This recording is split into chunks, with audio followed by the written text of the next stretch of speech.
Hi, I'm Tom Campbell from Cultaholic.com, joined once again by Jack the Jobber. I did Corey Graves' thing when he goes like that when he gets introduced at the start of a show and he goes like. Is that you praying for Ross, who is poorly? Yeah, poor Ross. Ross was meant to be on this news, but he's ill. Send your well wishes to Ross. He won't like a fuss being made about him. Will he not? I don't think so. Oh. No. Do you know what we do cause a fuss about though, Tom? Do you know what we do?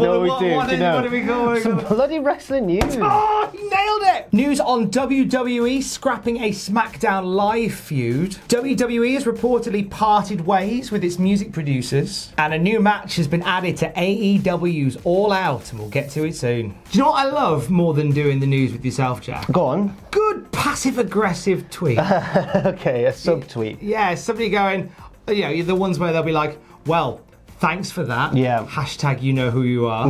Or my favourite one from Ali, which is just, yes. Yes. I'm going to give a bit of context to this one. So recently, Ali has been feuding with Shinsuke Nakamura, the Intercontinental Champion. I think it's fair to describe it as a budding feud or a fledgling feud. It's a young feud, and it might have just been totally scrapped. Ali's tweet was in response to a fan who said, basically, have they just forgotten about Ali and Nakamura's feud? And Ali retweeted it and said, as you said, yes. So now, to be fair, I don't know if this is entirely a shoot or if this is part of his character, because he is a bit of an outspoken, you know, in kayfabe, he's a bit of a vigilante kind of thing.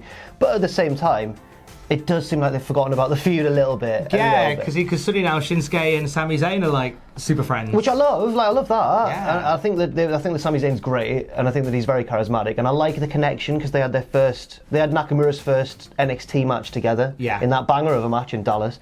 But then, at the same time, you've kind of forgotten about Ali a little bit because now it seems like Nakamura's feuding with The Miz. Yeah, Ali may not even be a factor in this. Is it just another case of, and it's happening so often this year, more than any year I ever remember it, of wrestlers just kicking off on Twitter to get attention? Well, it seems as though, I reckon somewhere along the line, there was some sort of like loosening of regulations because just out of nowhere, or at some point they all just decided if we tweet stuff, we probably won't get in as much trouble. Or they don't care if they get in trouble because there's more options further afield these days. I don't know. But at the same time, I have to feel bad for Ali. Yeah. I mean, he's very good, and you know, not just in the ring but on the mic as well. More love for Ali, please. I don't want to see him pass ag tweeting again. One thing as well, this is very unwise from Shinsuke Nakamura because as I pointed out on Twitter, when you're IC champion, don't get in a feud with The Miz. He'll just take a belt off you. The Miz collects those. Ooh! Yeah. That's true, isn't it? And he's one reign, I believe, behind Chris Jericho as the most IC title holders, like reigns ever. And why would they want to take that away from Jericho, you know? Miz is beating Nakamura, isn't it? Yeah. And then losing it back to him and then beating him again. And then he'll be a 10-time IC champion. Do you remember how angry we were when, in the fledgling days of NXT, when we were wild and indeed young, and we had just begun? Thanks for dropping that. You're so welcome. I love that. The Miz was the mentor for Daniel Bryan. Yeah. And how angry the wrestling community was. Like, The Miz is teaching Daniel Bryan to wrestle. But that was the point, wasn't it? They knew. But nowadays, it's like, yeah, Miz is probably about to beat a former IWGP heavyweight champion. It's fine. Whatever, Trevor. CFOS, CFO $, CFOs, CFOs, CAFers. I always thought it was CFOS.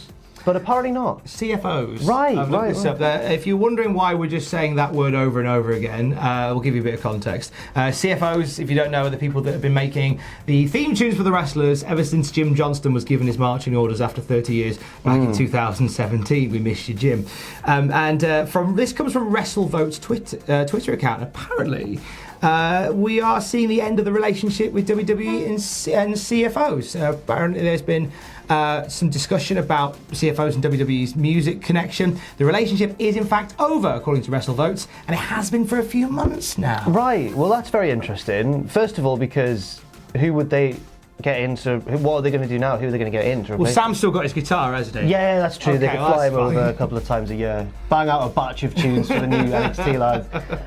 And also, if it is true, and WrestleVotes is one of those Twitter accounts that seems a bit, because it's just one Twitter account anonymously saying stuff, but it does seem to have sources because it is on the money sometimes.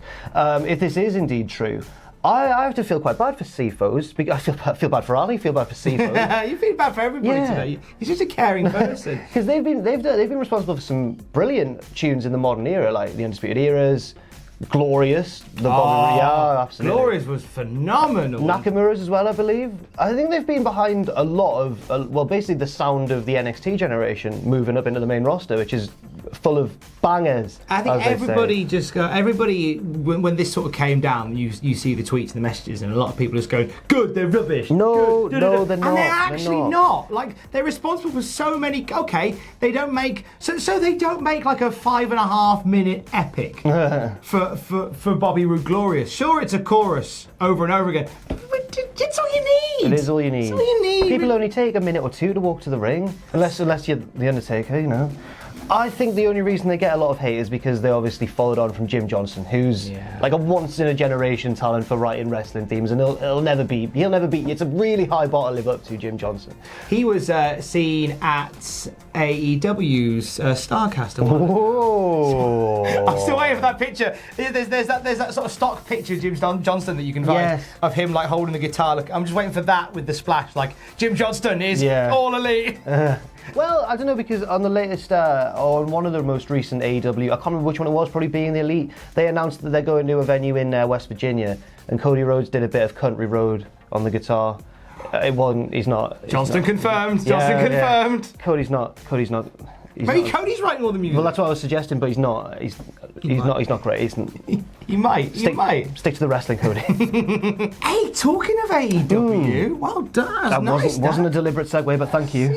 Seamless. Brand new match has been added to the pre-show of AEW's All Out. We are going to see Angelico and Jack Evans taking on Private Party, Mark Queen and Isaiah Cassidy. I've been a fan of Private Party lately. Yeah, I have as well. Spicy boys. I can't predict this one because, like, yes, the Private Party are the promising younger team and everyone's excited by them, but at the same time, is that you know, going to make them more susceptible to falling victim to Angelico and Jack Evans? Because Angelico and Jack Evans are the bigger team and they're more renowned and more experienced, but they've not won a lot in AEW so far. I don't think they've won any matches.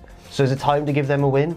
I don't know what their position is. I know what the Private Party's deal is. They're a hot rising team.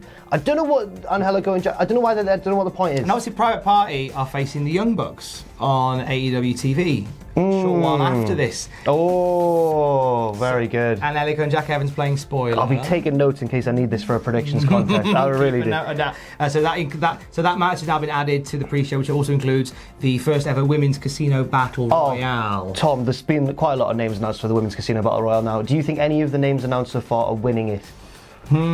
No. I don't know who is winning it, but I think there is still more to come. Another one. I think whether it's a surprisey one or not, I'm not sure. What have you made of the pre-shows for AEW? Because they've been a bit hit and miss, with the greatest respect. Yes, I've not been a fan, but I've been a fan of the shows in general. Yeah. So I remember after, was it Fyter Fest, the one with Jabali versus Nakazawa in that match, and I really tore into it in my video afterwards, and people were like, take it easy, it's just the pre-show. But not to sound too, because I'm a big AEW fan, I hope they do really well, not to sound too Jim Cornette, but it's the show that gets people into it who aren't too familiar with it, because it's not, you don't have to pay for that. Because that is your 10-minute preview. Right. For Bloody hell. For the naughty boy generation. I mean, I don't know what you're talking about. Well, look, if I put the 10-minute preview on when I was a younger boy, and I saw Jabali in a hardcore match, I wouldn't want to pay. No, yeah, true, very true. I'm looking forward to All Out though. I think it's looking like a tremendous card. It's going to be good fun. Busy old day, August 31st. Oh yeah. All Out. I'm going to pitch this to Adam when I next see him. He's away for his birthday at the moment.